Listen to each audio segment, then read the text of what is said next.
Амансыздар ма, қалдеріңіз қалай? 1 мамыр мерекесі құтты болсын. Мынау біздің ауламыз. Ауламызда сирен ағашы гүлдеп жатыр, иісі мұрынды жарады. Мынау шие ағашы енді гүлдейді. Ал мына жер біздің бақшамыз.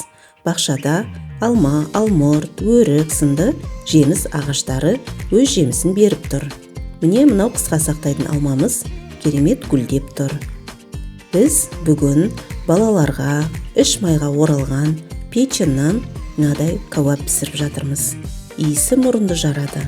Барлық көршілерге иісі жетіп тұрған шығар. Мынау шашлык пісіретін құрылғыны жолдасымның өзі қолдан жасаған. Осыған ағаш салып және арнайы кәуап пісіретін көмірді салып, міне майын ағызып тұрып кәуапты шыжғырып жатырмыз. Кәуап дайын болуға жақындап қалды. Мынау менің ұлым Аңсар. Аңсар биыл 13 жасқа келеді. Жігіт болып қалды. Әкесінің қасында қандай істе болсын көмектесіп жүгіріп жүреді. Қолқанат деген осы шығар. Кәуапты бүгін біз осы түрін алғаш рет жасап көріп жатырмыз. Өте дәмді болады деп сенемін. Аңсар міне кәуапты арлы-берлі араластырып, үстін желпіп, пісіріп жатыр. Бабына келтіріп пісіру керек. Печен өзі тез пісетін ет қой. Сол себепті міне Құдай бұйыртса дайын болып қалады.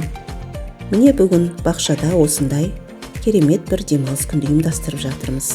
Бұл біздің мысығымыз. Үйімізге өзі келген дәулет пен байлығын алып келген мысық. Мысық үйге келген жақсы дейді. Ал мынау біздің осы жерге көшіп келгенде 54 метрден қаздырып шығарған суымыз. Артизан суы дейді. Дәмі жұмсақ, таза, ішкенге керемет су. Бөтелкеге құйып алып іше берсе болады. Мұны біз тек ішуге ауыз су ретінде ғана қолданамыз. Кейде бақшаны суғарамыз. Мен кәуап піскенше көксөкті, қызанақ, көк пияз, редиска, кәдімгі пияз, астында қияр бар. Турап дайындап жатырмын. Балаларға бүгін керемет осындай бір мереке ұйымдастырып берейік деп жолдасым екеуміз шешкен болатынбыз. Міне сыртта бақшада кәуабымыз да қызара пісіп, майы ағып, шыжғырылып жатыр. Дайын болып қалды. Қазір балаларды шақырып, сыртта, үйімізде табиғатта тамақтанамыз. Міне кәуап та пісті.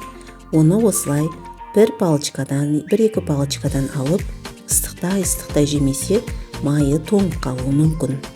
Арғы жақта әне шыжғырылып кәуап пісіп жатыр. Берекелік демалыстарыңыз сәтті өтсін.